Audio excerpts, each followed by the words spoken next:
working on an amazing sculpture on the theme of human trafficking right now. It's just actually one of my best pieces. Oh, really? Yeah, I don't know if you know Saint Paquita. She was a slave in the 1800s, and now you have her kind of as the ambassador to the modern day slaves. It's really powerful. And Hey there, guys. It's Michael with CatholicExchange.com. Here today with a fantastic interview from Timothy Schmalz. He's an artist that I have long admired, and I've seen his work from Rome, Dublin, London, throughout the world.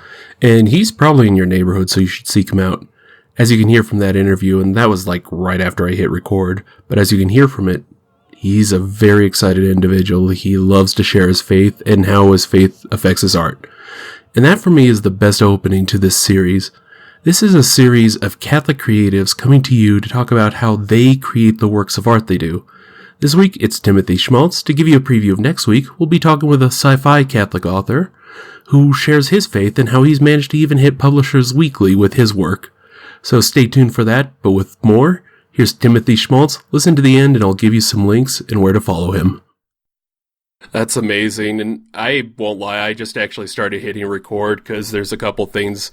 If you don't mind, I'll just start the interview right here, but what brings you to want to depict so much of your art? You really recreate and take these biblical ideas that all of us have grown up with and you make them new and different for us to look at. What drives you to want to do that with your art? Well, I think the interesting thing is that I want people to see some of the things that they've heard all their life. And it's interesting because when you look at Christian artwork, and if you look at centuries of Christian artwork, what intrigues me is there's some of the most powerful, hardcore passages that have never been translated into a visual artwork. And I think that now more than ever in our culture, using visual art as a tool works. You know, people say a picture has 1,000 words, right? And the interesting thing about visual communication is it seems to be more instant, and it really does have artwork really does have a power that for centuries has been used. But what I find interesting is how many blind spots and how many opportunities today in the year 2019.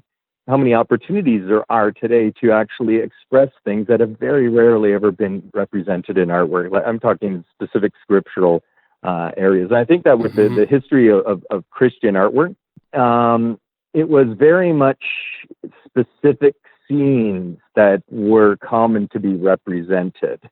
And a lot was overlooked. And so what I'm doing is I'm mining that, and I'm trying to I'm bringing that out into a visual shape that people can identify with. And so it's a form of communication. It's a form of preaching in a sense.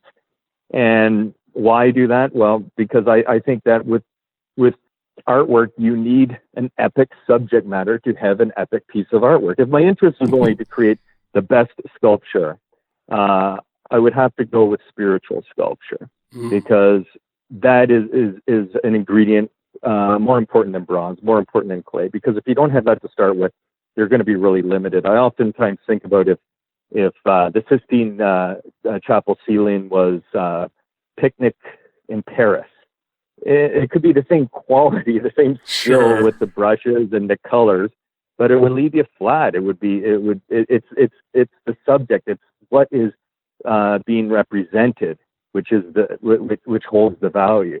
And all the rest is just the tools and the muscle to make it actually come through so people can see it. And so that's my artistic spirituality. And basically that's a perfect analogy for my life. I believe that the greatest and the most important thing in one's life is their spiritual relationship with God.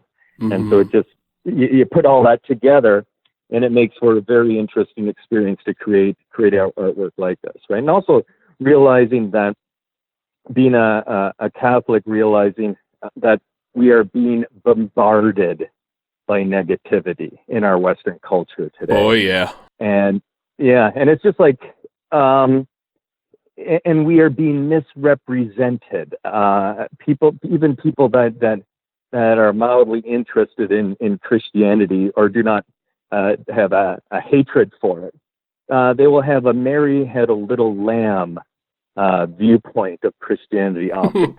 I feel that is kind of the cause of a lot of artwork that over the centuries, which actually basically acts as a visual ambassador to the religion, has oftentimes focused on the comfort Christianity, the things that comfort one, right? Like you'll see the beautiful Jesus, you'll see the beautiful Mary, and it's all, it's all stuff that's beautiful, and I have no problem with that. And I love doing beautiful sculptures of Jesus or Mary or a saint. Yeah. But there has to be room for the other side of Christianity, because as far as me being a Christian, I feel it is the number one comfort in my life, but it's also the number one slap in my life. It's also the number one thing that challenges me, right? Sure. And it does. I think if you're a Christian, you're always pushed to that limit and trying to be a better person,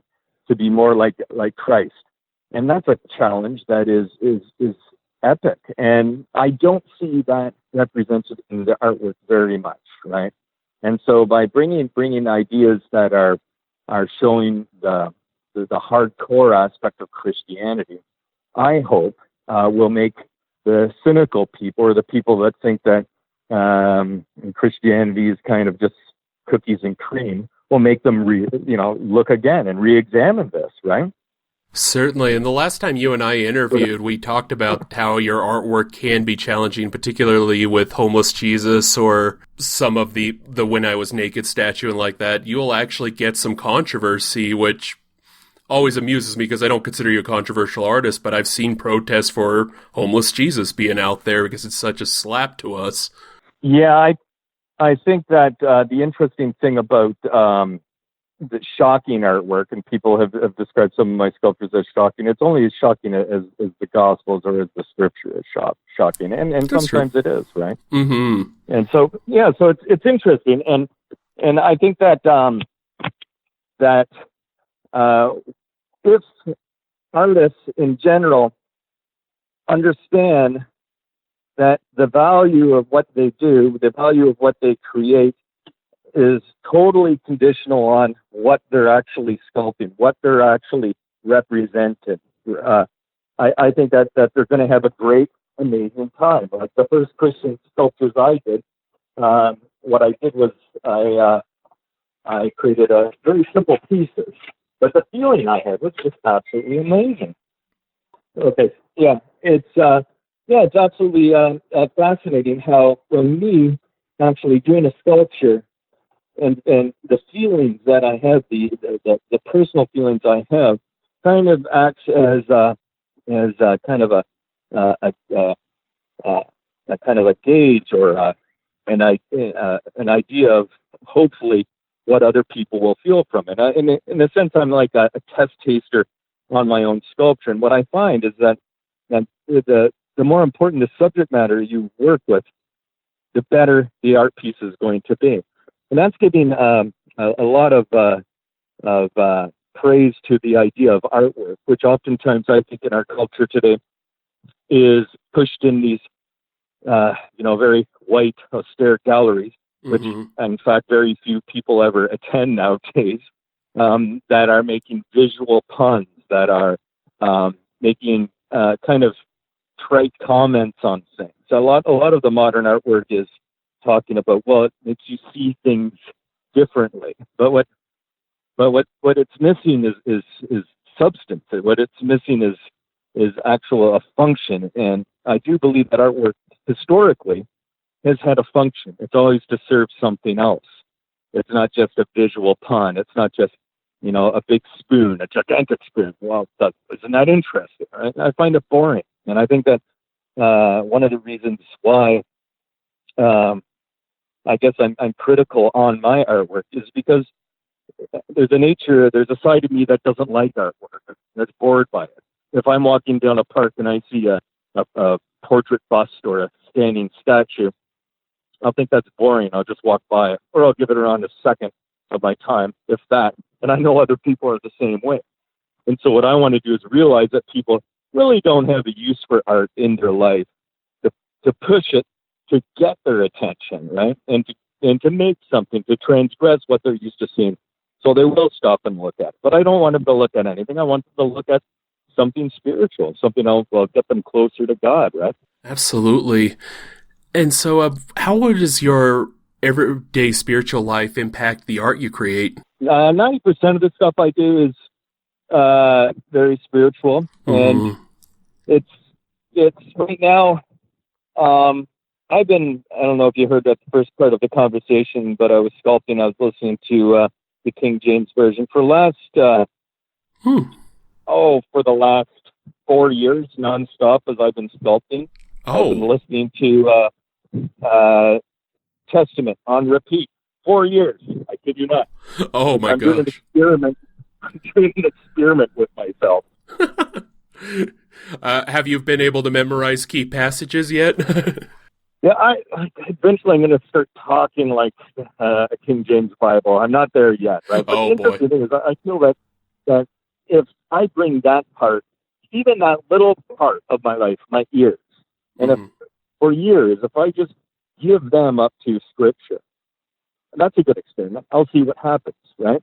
And the fascinating thing that happens, and I challenge anyone to do this, but you'll listen to the Bible, or you'll understand the Bible in a completely different way, and it's because of the repetition, and it's because it's oral, and it's fascinating. And for instance, the Angels Unawares, the title that I gave the one of my recent sculptures, came from me. I don't know how many times I've heard that, or I listened to that, but there's only one time I felt that, and that was it was like 3 years ago, and it was like it just hit me. It was just like a lightning bolt blasted in my soul, and it's like, my God, I have to do a sculpture of this. It took me years to figure out what sculpture that was, but then it became part of this library I have inside of me that has a lot of unfinished books and a lot of empty pages, and the titles on them are, Scripture and what needs to be done, what can be done. And I kind of had this idea that the sculptures are out there, kind of this Platonic idea where there's the ideal sculptures, and it's just me putting in the time and the effort and the energy, and then they'll kind of form themselves through this environment that I create. So that's a lot of the work I do is I would say 90% spiritual, and it's an opportunity that's amazing, because if I'm doing a sculpture of Saint Paquita, I got to learn about her, right? I got to experience and feel for her, and so my job, 10 hours a day, is something that's really very much rewarding. I imagine. And you've done other stained statues. I believe you did Padre Pio with "I Absolve You" is the name of the statue. And yeah, for anyone, we'll put links up for some of these images for online, but for anyone who would like to see that, it's a very moving statue of Padre Pio hearing confessions. Can you walk us through, what made you want to depict Padre Pio at exactly that moment? That was an amazing experience creating that piece, and I'm sure. As I created the sculpture, it was Padre Pio became my favorite saint, as he is today. I prayed him quite a bit, and the interesting thing is, I was in Rome and I was thinking about Padre Pio, and I just got frustrated about all the cynicism, the critical skepticism about him, and I just kind of threw up my hands and said he was just an imitator of Christ. And then I thought of Padre Pio's hand at the confessional, and then merging in a sense with the hand of Jesus with the stigmata. Padre Pio has a glove on his hand, and then the Jesus on the other side of the confessional is the exposed wound. And it's interesting because the sculpture is like theater, where you basically from the one side see Padre Pio, and on the other side you see Jesus. As if you're looking through the window to look at Padre Pio, you see the representation of Christ, which is interesting because that idea just bang. As soon as I said that in my mind, it was just an imitator of Jesus. The whole sculpture was unfolded right then and there, and it was just awesome, right? And that's sometimes with sculpture, that's how it happens. But I do believe that you have to be in that mind. You have to have the conditions set to be open to those kind of moments in artwork, those creative moments. If I'm sitting there, I don't know, watching television all day long or something, I don't think I'm going to have any spiritual artistic moments, right? I But wouldn't if think I so. kind of, yeah, you gotta kind of get the perfect environment, and then a lot of amazing surprises come, and you have to set the conditions and then be open. I believe to the spirituality of the artwork, right? And so just talking about that, how you spend your time, as I said, I'm aiming this to try to encourage more Catholic artists, whatever their art is, to think about how they create. Not why, but what does your creative process look like? It sounds like you work 10 hours a day. Is a lot of that thinking through, or do you have a plan in mind and are just executing it throughout your 10 hours? Yeah, well, today I started probably sculpting probably around 6 or 5. And I usually start working on several different pieces at the same time, right? Mm-hmm. And it's easier to start sculptures than finish them. To start one only takes a couple of minutes, and to finish one can take like a year. So I start quite a bit, and it's interesting because the creative process, I think you really have to be open to surprises. And you can only be open to surprises if you don't consider your time worth anything.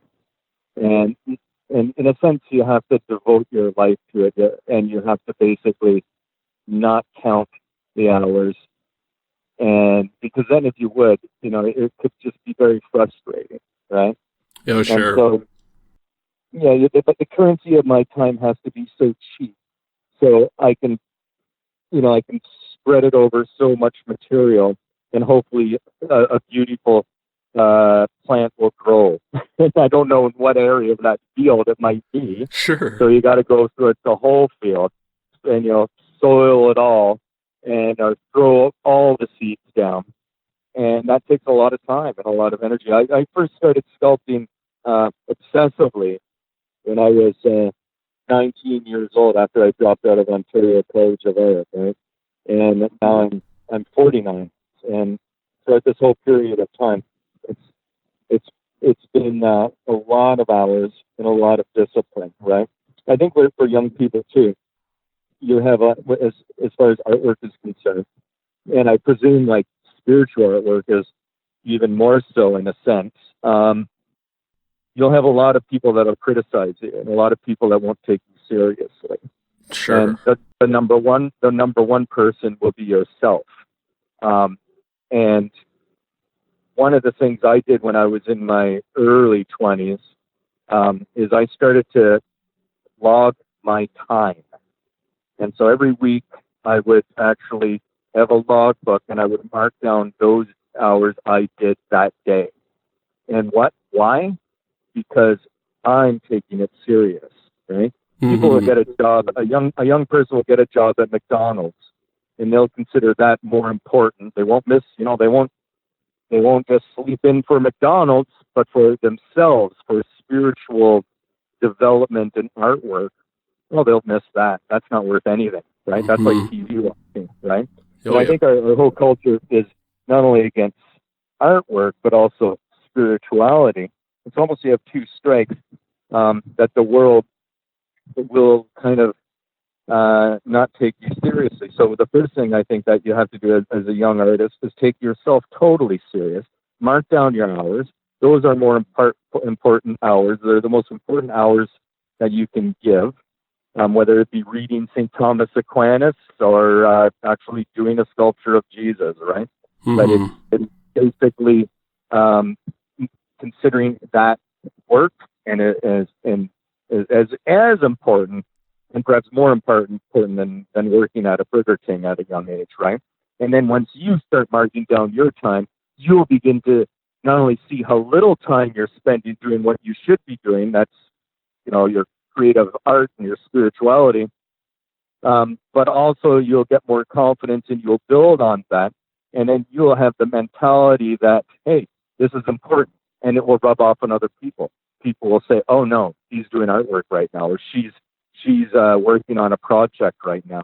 And then when the people around you, close to you, start taking you seriously, then things will happen. But I think that there's a lot in our culture right now that hates the idea of spirit or creativity in general. Like we are meant to be very passive observers, right? We're meant to not invent, not create.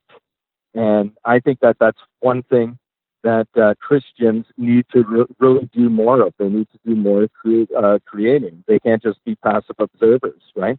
It's like St. Francis says, preach everywhere you go, and if necessary, even use words. Well, I like saying preach everywhere you go, and if necessary, use artwork, right? It's Yes. a great tool. And instead of saying a prayer, invent a prayer, right? That's what I'm saying, kind of. And invent, like you look at some of the great works. I just did a series of sculptures on the theme of St. Catherine of Siena, the dialogues.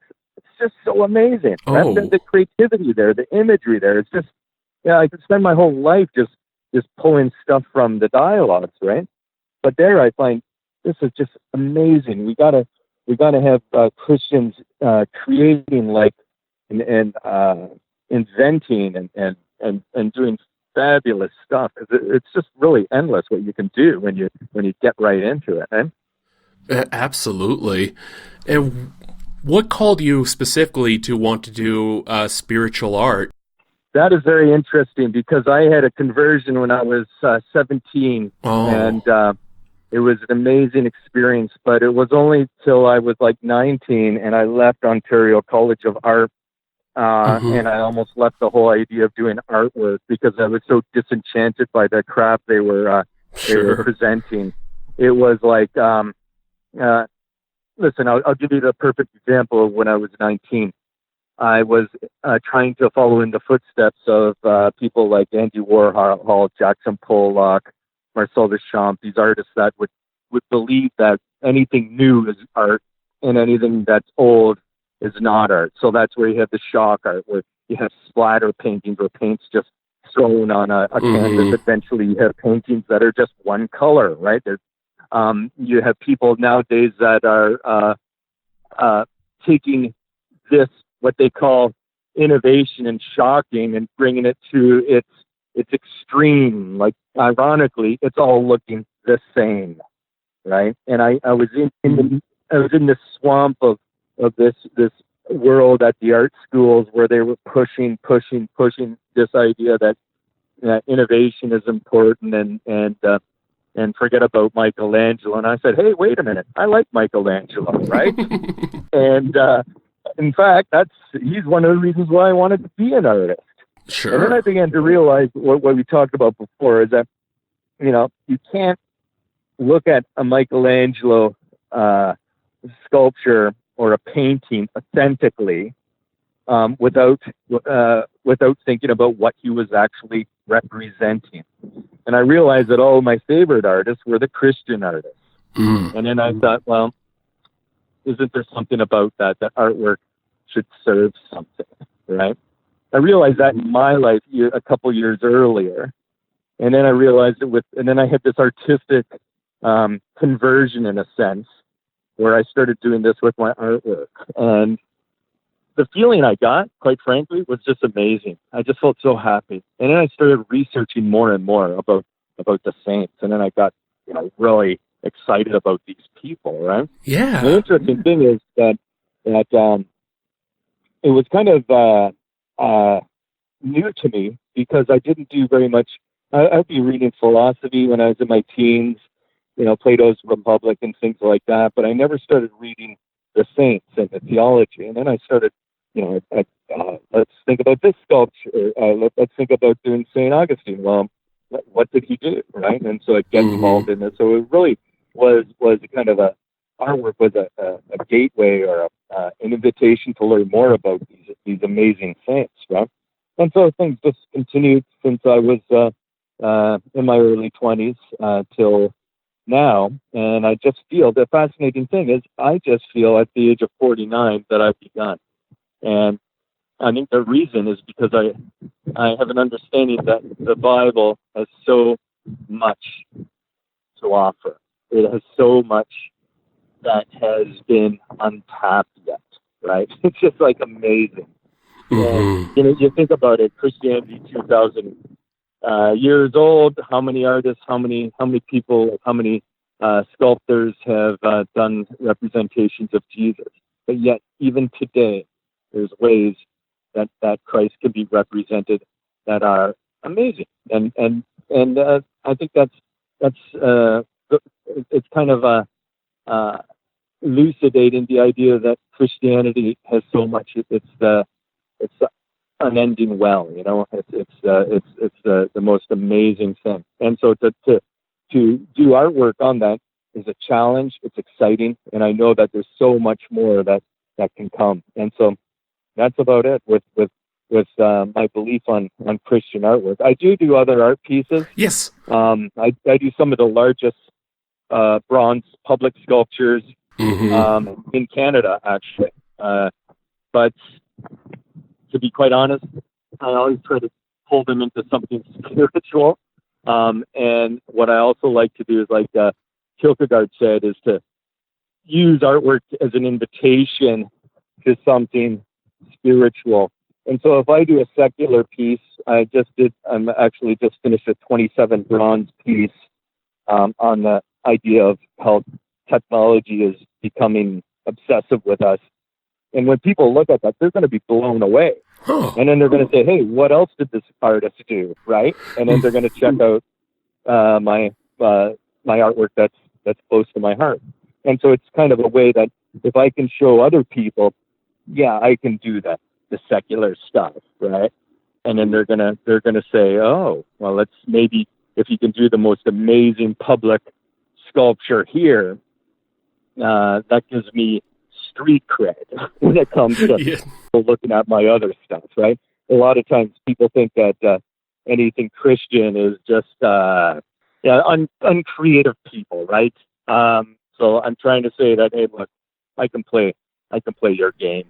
And I like it too. I love artwork, right? Oh, absolutely. And I was actually going to ask you, my soon-to-be wife is a huge Gordon Lightfoot fan, and your sculpture has your memorial for Gordon Lightfoot that was installed in his hometown has a very spiritual element to it, I noticed.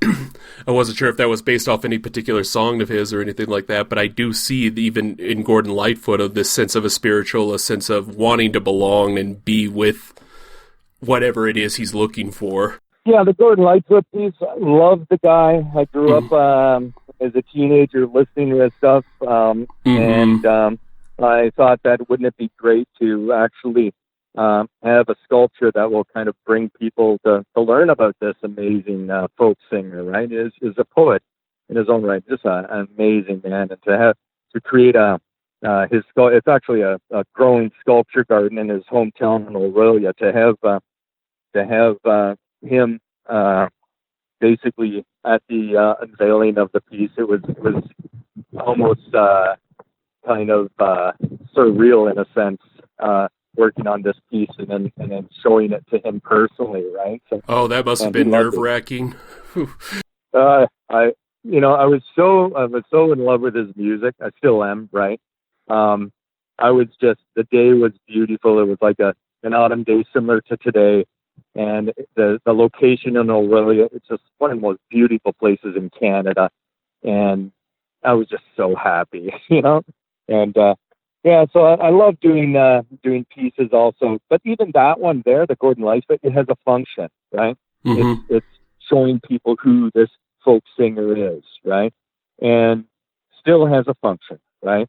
And it's I think that the problem that I have, and one of the reasons why I dropped out of art school was this idea that artwork should be so esoteric and so, in a sense, ancestral, that it becomes not a form of communication.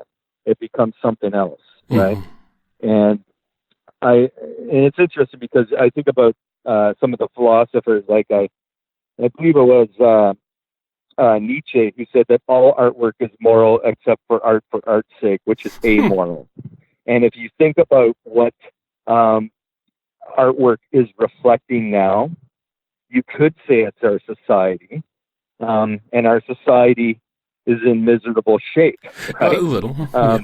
Yeah. The idea, like the interesting thing is that artwork today is signifying itself in a sense, and you could almost say that this is kind of a malaise we're in, where we are too timid to express any ideas at all, whether they be our religious beliefs or our philosophical beliefs.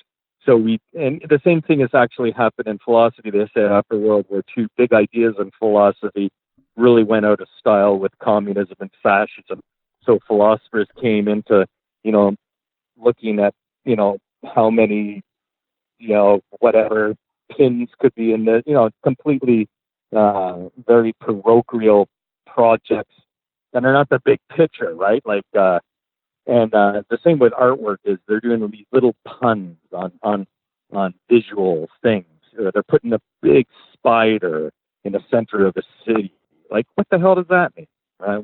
What are people supposed to get from it? Right? I can look at the clouds. Actually, I'm looking at the clouds right now, and I can see many different things in these clouds. But that's my abstract artwork right here today. Yeah. Right? But no, artwork has to have a function, right? And so whether it's be celebrating a poet like Gordon Lightfoot, at least it's showing people something. And the more important the thing is that you're showing them, the better the art piece is, I believe. And so as well, we're wrapping up here. I wanted to ask you, particularly for all the young artists, we've covered a lot. I have some great notes here, but if someone's listening to this and they're thinking to themselves, okay, well, how do I start my vocation as an artist? What can I do starting tomorrow? Besides the logbook we mentioned, what would be your advice? Another thing that you can do is you can kind of shut out other things in your life too. A lot of people have a lot of distractions in their life going on, and a lot of sociability, a lot of things that are not making it a quiet space to begin with, right? And I think that if you're going to be I think if you're going to be successful, whether it be as a poet or a visual artist, you have to have that ability to be alone, and that is where great things can come. And I think it's hard if they're in your early 20s or late teens, because again, we're conditioned to be together so much. But just like the logbook, the more time you spend seriously doing your craft, whether it be writing or visual artwork, the more you're going to become comfortable with being alone in a sense too, and that silence where it seems to be a space where growth happens with creativity. And so I would suggest another thing to be aware of in a sense is the solitude, to be an artist as well, right? And it's interesting because like universities, you can go to study theology or philosophy at a university, and it's all exciting when you have 30 people in the room engaged in it too. But what about when that university class is done with, or your your school is done with? You got to be comfortable sitting with that book by yourself, in a sense, right?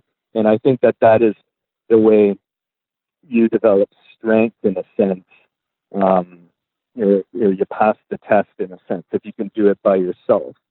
And so I think that's about it. I've heard from several people that wanted to be artists, and they said couldn't handle the solitude. But I think that's something just like anything else you can build and you can develop in yourself, right? Absolutely, and it's interesting to me hearing you say that. It doesn't sound that much different from the spiritual life. You have to learn to withdraw and learn to be alone with yourself and with God, of course.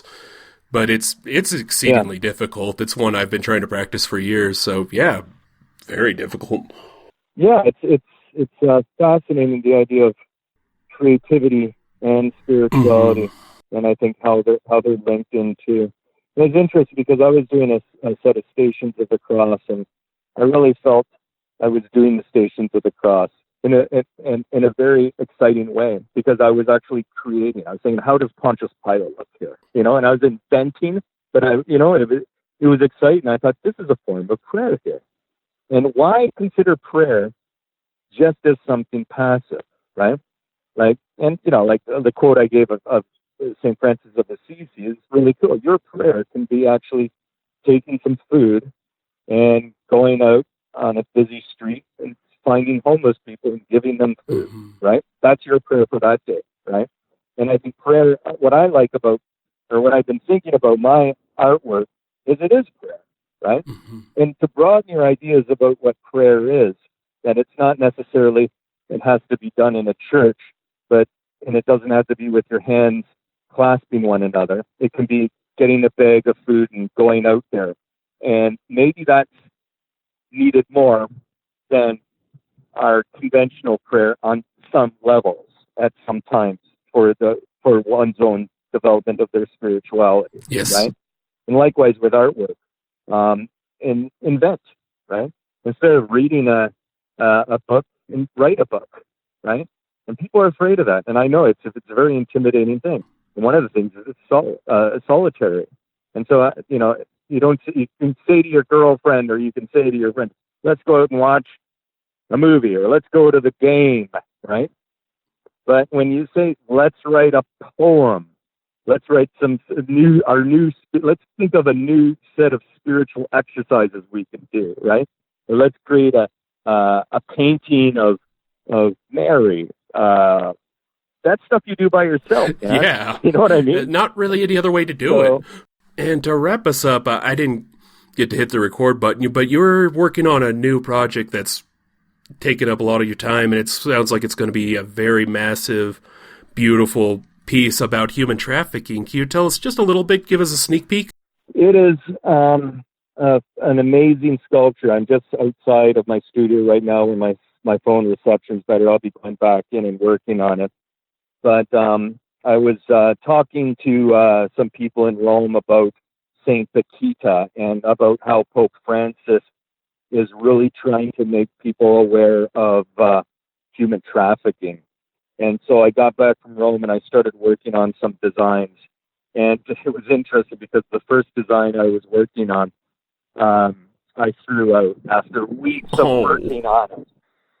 Because I was learning more at nighttime. I was going back and learning more about human trafficking. And the more I learned about it, the more sick and disturbed I got from it. And then at one time in my studio, I thought, this is the Pied Piper. He was sucking her children underground. And I couldn't forget about the Pied Piper poem. And it just occurred to me that what I was spending weeks doing was the wrong sculpture. And the right sculpture is to have Saint Paquita, the patron saint of human trafficking, lifting up the earth and letting the children out of the ground and all these other people that have been trafficked. And I kept on working on my old model. And like I said, sometimes, and one thing that the artist has to do is their time has to be cheap. And I realized, throw it out, Tim. And what I meant was not only throw that first concept of the human trafficking sculpture out, but also throw the 2 weeks that I've been obsessively working on because I had the better idea. And so I thought, I'm not going to let those 2 weeks waste the better idea. So I literally threw out, dropped my massive sculpture, and then started working on the one where the people that are human trafficked are let out of the ground by Saint Paquita, who's opening up like a sewer grate or just a massive stone, and they're being free. And I thought of Isaiah quote, "Let the oppressed go free." That's the name of the sculpture. And then as I was working on this, I found a quote from Pope Francis that just recently, I think it was 6 months ago or so. He said that human trafficking will always exist if it's kept underground. And I thought, oh, that's so cool because that's my sculpture, Yeah. right? But no, so it's like I'm bringing them out. I'm bringing the people that are human trafficked out of ground. It's a 20-foot sculpture in my studio right now. I hope to place it in city centers, and with 20 feet of sculpture, it's a big, big message, right? And it's serving Christianity. It's celebrating Saint Paquita, and also bringing out to the streets the message of Pope Francis and his concerns. I'm very excited. I can't wait to see it and where it ends up. But I got to tell you also, you said some encouraging things, but the fact that you spent a couple weeks on one project and realized, no, I have a better idea, I need to move on. As someone who tries to struggle with other art, and I think many people who are out there can relate, that's good to know that even someone who's been at the game for so long occasionally has to start over, and that's encouraging. Yeah, and also it teaches you not to hold your stuff too precious, too. You know what I mean? Because if I did, I spend all this time in it, and it does have some good qualities, the sculpture that I'm working on right now would never exist. Mm-hmm. Right? It really is. Well, I will let you get back to the workshop, and I just gotta say, thanks again for agreeing to do this interview. I know a lot of the people who are listening, people who are interested in getting started in Catholic art, this is going to have them thinking a lot, and I hope it inspires a few more great Catholic sculptors, because I would love to see more Catholic art everywhere. And once again, that was artist Timothy Schmalz. You should check out his website. You can go there by checking out sculpturebytps.com. That's Sculpture by TPS, as in TimothyPSchmalz.com. We'll have all these links on CatholicExchange.com. Check out his Facebook link as well. That will be in the show notes. And we'll have some images. You should check out KV Turley's article on CatholicExchange.com, as well as our previous podcast with Timothy here. And there was some practical, spiritual information, but I want to know, what artists do you want to hear from? Email me, editor@CatholicExchange.com. That's editor@CatholicExchange.com. Or you can leave a comment on any of our social media channels. We'll see it. We absolutely will see it. We don't get to always respond, but we see it.